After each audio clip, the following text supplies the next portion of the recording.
د 2024 کال د جون په 28مه پاکستاني پوځیانو د پکتیا ولایت په سمکنۍ ولسوالۍ کې په دې کور باندې بمونه وغورځول چې په نتیجه کې یو سپینګیری او یو ماشوم شهیدان شول او د کور نور کسان پکې زخمیان وو. خو له دې هم دردونکې بیا دا وه چې کله پاکستاني تیارو په دې کور باندې بمونه وغورځول نو نورو کلیوالو رامنډې کړې چې زخمیان او شهیدان راوباسي. خو پوهیږئ پاکستاني پوځیانو یو ځل بیا په همدې خلکو باندې هم بمباري وکړل او 28 کلیوال شهیدان کړل او 150 نور یې زخمیان کړل. خو دا یوازینۍ حمله نه وه چې پاکستاني پوځیانو په افغانستان باندې وکړله، بلکې په همدې یوه شپه یې د پکتیکا ولایت په ګیان ولسوالۍ کې هم د یو عام کس په کور بمونه وغورځول چې ښځې او ماشومان یې پکې شهیدان کړل.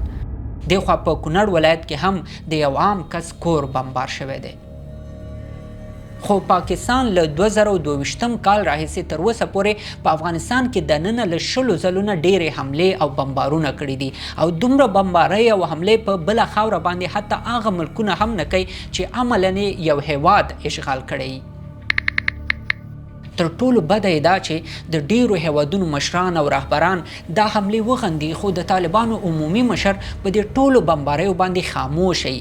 نه دا بریدونه غندي او نه له هغو خلکو سره غمرازي کوي چې په دې بریدونو کې ورته زیانونه رسیدلی دي. که څه هم د هغه غندنه او غمرازي د کوم درد دوا نشي کېدلی، خو که چېرته یو شخص ځان افغان ګڼي او په خپلو خلکو یې زړه خوږېږي او بیا ځان د همدې خلکو مذهبي مشر هم ګڼي نو په داسې غمجنو حالاتو کې دا کس خاموشه نشي پاتې کېدلی. او دا ځکه چې دا شخص په افغانستان کې د یو نظام د مشرۍ دعوا کوي. نو که په افغانستان باندې څوک بمباري کوي او ماشومان، ښځې او بېګناه خلک وژني، مسؤلیت هم د ده په غاړه باندې. خو اصلي خبره دا ده چې په افغانستان کې حاکم نظام او مشران د خلکو د ژوند په ساتنه کې ناکام شوي دي. دوی دومره توان نه لري چې د خپلو خلکو ژوند وساتي، هغوی ته امنیت برابر کړي، د بهرنیو یرغلونو، حملو او بمباریو نه خپل خلک وساتلی شي. نو په همدې خاطر یې ځانونه خاموشه نیولي دي. په اصل کې د نظامونو مسؤلیت یوازې دا نه دی چې په خلکو باندې پګړۍ جبري شي، په ښځو باندې بندیزونه ولګول شي، د خلکو شخصي ژوند کنټرول کړی شي او عصري تعلیم باندې محدودیت ولګول شي، بلکې اصلي مسؤلیت دا دی چې په خوست، پکتیا، ننګرهار او کابل باندې د بهرنیو یرغلونو مخه ونیول شي تر څو بېګناه ماشومان، ښځې او لویان ونه وژل شي، د خلکو سرمایه، کورونه او جایدادونه وساتل شي.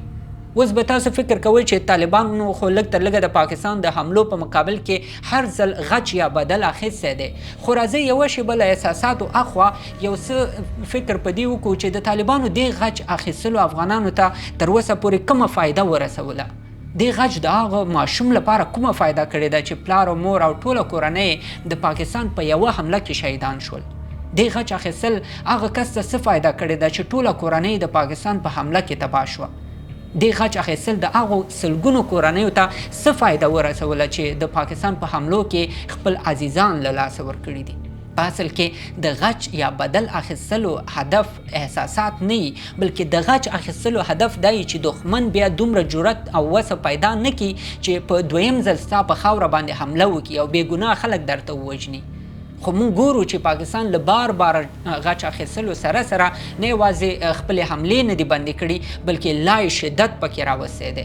نو د نظامونو مسؤلیت یوازې تش تبلیغاتي غچ اخیستل یا بدله نه وي، بلکې په آینده کې د دا ډول بمباریو مخه نیول هم وي. طالبان همدا اوس په افغانستان کې ځانونه د خلکو نمایندګان ګڼي، خو د خلکو ژوند ته د ورپېښو ګواښونو په وړاندې ځانونه مسؤل نه ګڼي. له یوې خوا د خلکو فقر، بېوزلي او بېروزګاري ورته خپل مسؤلیت نه ښکاري، له بلې خوا په افغانستان کې دننه په عامو خلکو باندې د بهر نه بمونه غورځول کېږي او دوی مخه نشي نیولی.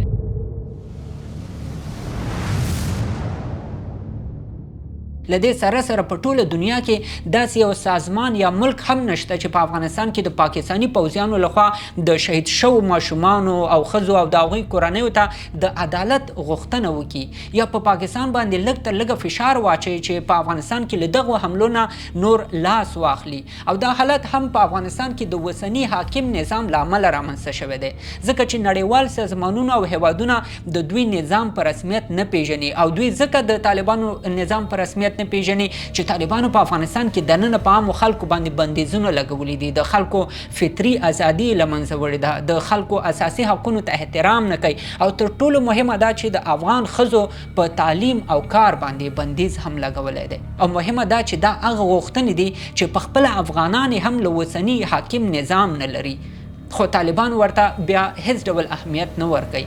له همدې وجې د طالبانو نظام په رسمیت باندې نه پیژندل کیږي او ورسره جفت په ټوله دنیا کې د افغانانو د ژوند اهمیت او ارزښت هم تر ټولې ټیټې کچې ته رسېدلی دی. نو تر څو چې حاکم نظام په همدې شکل رواني، له طالبانو او مدرسو بغیر ورته نور خلک هم اصلي افغانان ښکاره نشي او له خپلو سختو پالیسیو تیر نشي، نو په افغانستان کې به د عامو خلکو کورونه او ژوند په همدې شکل بمبار کیږي. د پاکستان سربیره به نور هیوادونه هم په افغانستان باندې بمباري کوي او بیا به هم د افغانانو غږ هیڅوک نه اوري. او که چیرته دا بمبارۍ په همدې شکل دوام وکړي، د هر افغان ژوند بیا بیا له خطر سره مخ کیږي، نو کیدای شي چې خلک نور په تنګ شي او پاڅون وکړي. خو دا پاڅون به د پاکستان په خلاف نه وي، بلکې دا پاڅون به د حاکم نظام په خلاف وي.